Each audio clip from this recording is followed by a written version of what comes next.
नमस्कार छात्रों, आज हम पढ़ते हैं जनन तंत्र।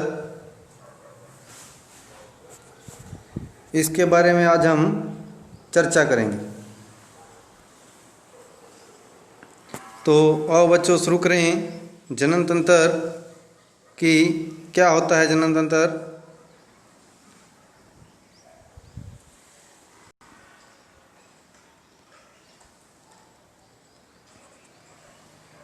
जनन सभी जीवधारियों में पाए जाने वाला एक अति महत्वपूर्ण तंत्र है, जिसमें एक जीव अपने जैसी संतान उत्पन्न करता है।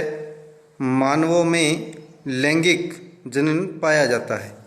तो इसको अंडरलाइन करना है कि मानवों में कौन सा जनन तंत्र होता है? लैंगिक जनन तंत्र होता है। यह द्विलिंगी जनन प्रक्रिया है। क्या है यह? द्विलिंगी जनन प्रक्रिया है, जिसमें नर युग्मक के तौर पर शुक्राणुओं का निर्माण करते हैं और मादा अंडों का निर्माण करती है। तो इसे भी अंडरलाइन कीजिए कि जो नर होते हैं वो शुक्राणुओं का निर्माण करते हैं और जो मादा होती है वो युग्मक अर्थात अंडाणु का निर्माण करती है। शुक्राणु तथा अंडाणु के निषेचन से युग्मनज का निर्माण होता है, जो आगे चलकर नए जीव का निर्माण करते हैं। तो शुक्राणु तथा अंडाणु के निषेचन से किसका निर्माण होता है? युग्मनज का निर्माण होता है। ठीक है बच्चों। लैंगिक जनन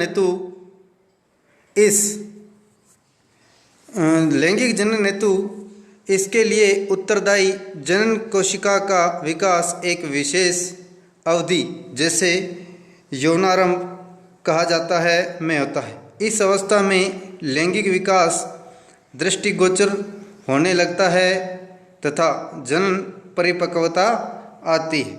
लड़कों में यौनारंभ के लक्षण कौन से होते हैं? आवाज़ का भारी होना, जो इसके लक्षण हैं किसके? यौनारंभ के जो लक्षण हैं, क्या लक्षण है इसके? नंबर 1 आवाज़ का भारी होना, दाढ़ी मूंछ का आना,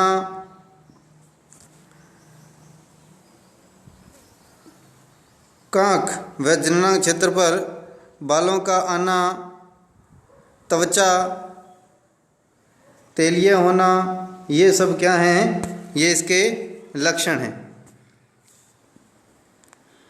लड़कियों में इसके लक्षण क्या हैं कि लड़कियों में स्तन का बनना, आकार में वृद्धि, त्वचा का तेलीय होना, जननांग क्षेत्र पर बालों का आना और रजोधर्म का शुरू होना आदि किसके लक्षण हैं? यौनारंभ के लक्षण हैं। लड़कियों में यौनारंभ जो होती है वो किस वर्ष होती है? ये 12 से 14 वर्ष की आयु में होती है। और लड़कों में इसका आरंभ 13 से 15 वर्ष माना गया है। क्या माना गया है? 13 से 15 वर्ष माना गया है। ठीक है बच्चों। तो इसे अंडरलाइन कीजिए। 13 से कितने वर्ष? 15 वर्ष।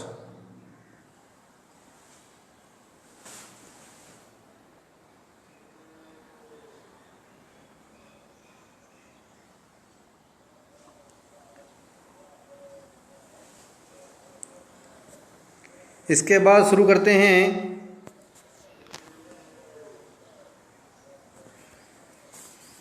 कि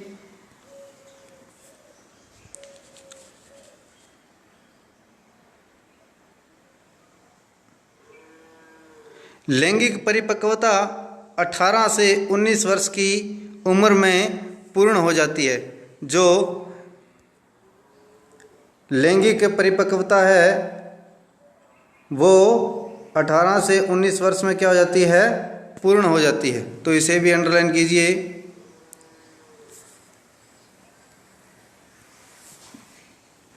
इस अवधि में मनुष्यों की संवेदनाओं तथा उसके बौद्धिक एवं मानसिक स्तर में परिवर्तन आता है। यौनारंभ से लैंगिक परिपक्वता तक आए परिवर्तनों के मूल में विभिन्न हार्मोन का स्त्रावण होता है। जो परिवर्तन होते हैं उसके मूलों में क्या होते हैं? हार्मोन का स्त्रावण होने लगता है। मानव नर में टेस्टोस्टेरोन तथा स्त्री में एस्ट्रोजन तथा प्रोटेस्टेरोन प्रमुख लिंग हार्मोन है।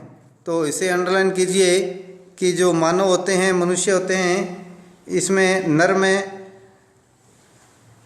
टेस्टोस्टेरोन तथा स्त्रियों में एस्ट्रोजन और प्रोटेस्टेरोन प्रमुख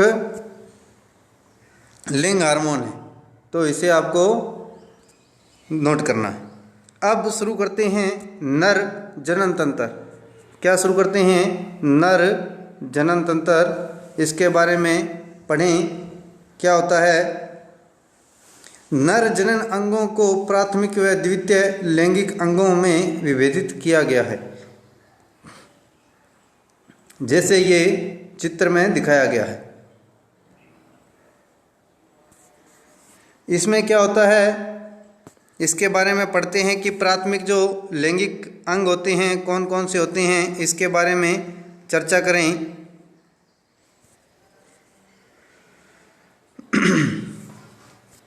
ये वे अंग होते हैं जो या तो लैंगिक कोशिका युग्मकों का निर्माण करते हैं, साथ ही कुछ हार्मोन का स्त्रावण भी करते हैं। तो कौन से होते हैं प्राथमिक जो लैंगिक अंग होते हैं कि ये लैंगिक कोशिकाओं युग्मकों तथा जिमेटेक्स का निर्माण करते हैं और साथ ही कुछ हार्मोन का स्त्रावण भी करते हैं। ये जो अंग होते हैं गोनेडास कहलाते हैं। क्या कहलाते हैं? गोनेडास। इसे याद रखिएगा कि इन अंगों को गोनेडास कहा जाता है। नर में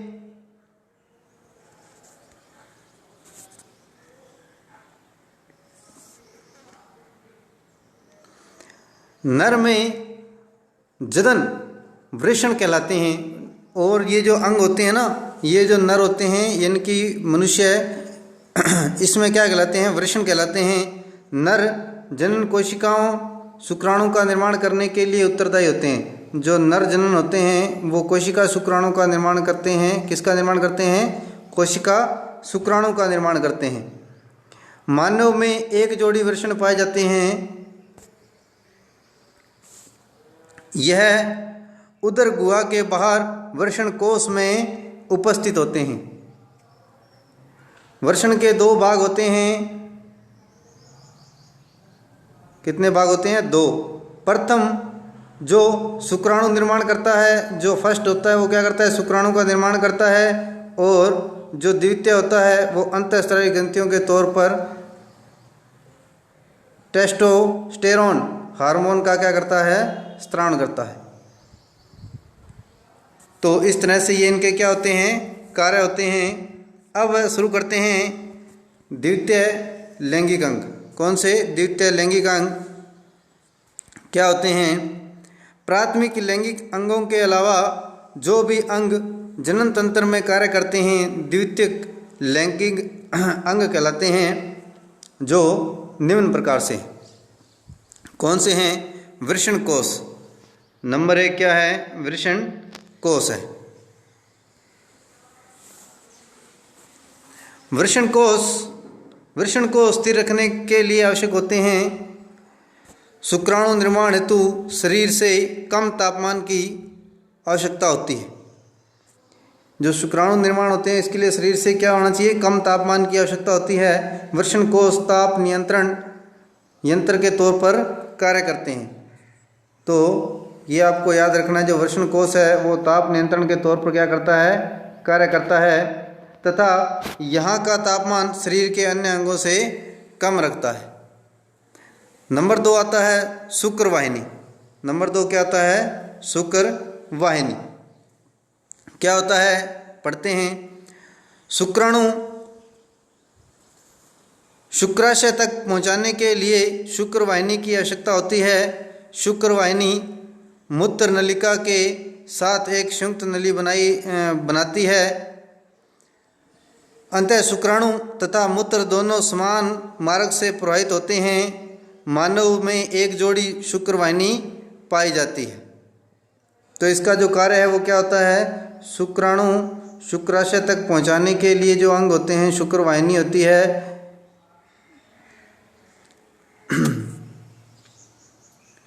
मानव में क्या होता है? एक जोड़ी जो शुक्र वाहिनी पाई जाती है। इसे आपको नोट करना है। एक वाहिनी एक वर्षण से शुक्राणु का परिवहन करती है। शुक्राशय से मिलकर बाईं तथा दाईं संकलन वाहिनी में मिल जाती है।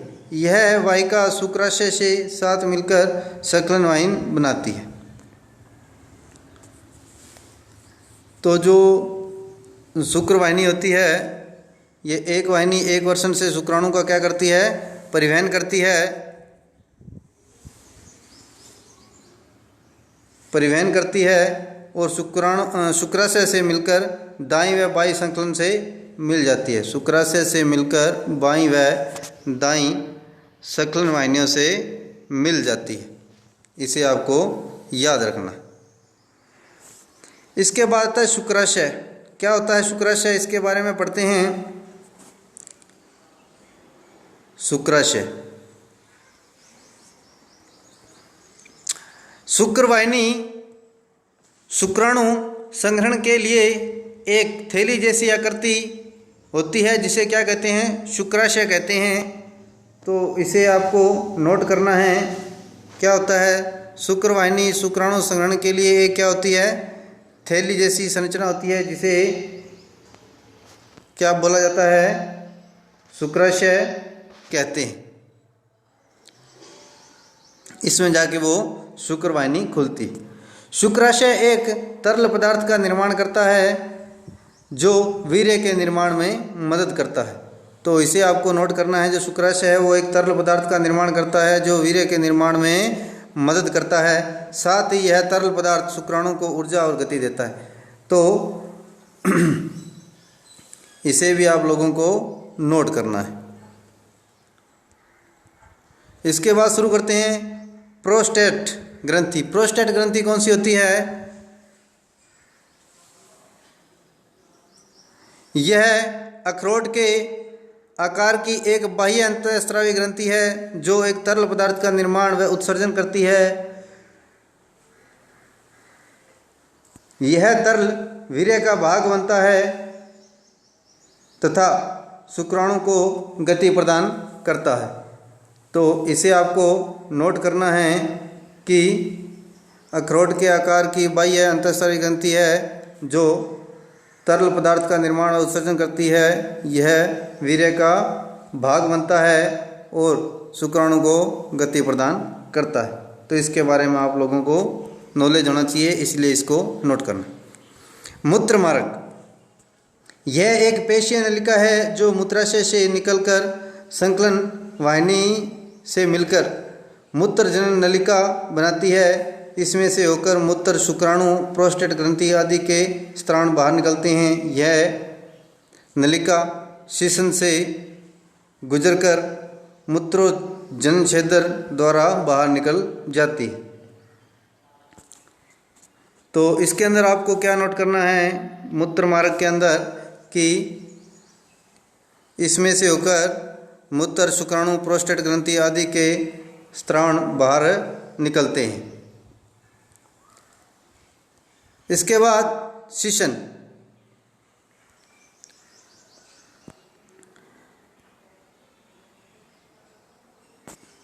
छठा जो पॉइंट है शीशन, यह एक बेलनाकार अंग है जो वृषण कोश के बीच लटकता रहता है यह उत्थानशील मैथुनांग है। सामान्य अवस्था में यह छोटा तथा स्थिर रहता है तथा मूत्र विसर्जन के काम आता है। मैथुन के समय यह उन्नत अवस्था में आकर वीर्य या मैं शुक्राणु को मादा जननांग में पहुंचाने का कार्य करता है। तो जनन तंत्र, जो नर जनन तंत्र था वो कंप्लीट हुआ। इसके बाद हम शुरू करेंगे मादा जनन तंत्र, ये हम अगले वीडियो में करेंगे। तो आज तक यहीं तक पढ़ेंगे। इसके बाद इसका अगला जो पॉइंट है मादा जनन तंत्र वो पढ़ेंगे। आप इसमें जो भी पॉइंट अंडरलाइन करवाए हैं उसे नोट करते रहें और इसके प्रश्न उत्तर नहीं करेंगे, केवल जो मुख्य मुख्य बिंदु है उसके नोट्स बनाएंगे। तो आप इसको अपनी बुक में, अपनी जो नोटबुक है इसके अंदर नोट करते रहें। आज के लिए इतना ही। धन्यवाद। शुभ दिन।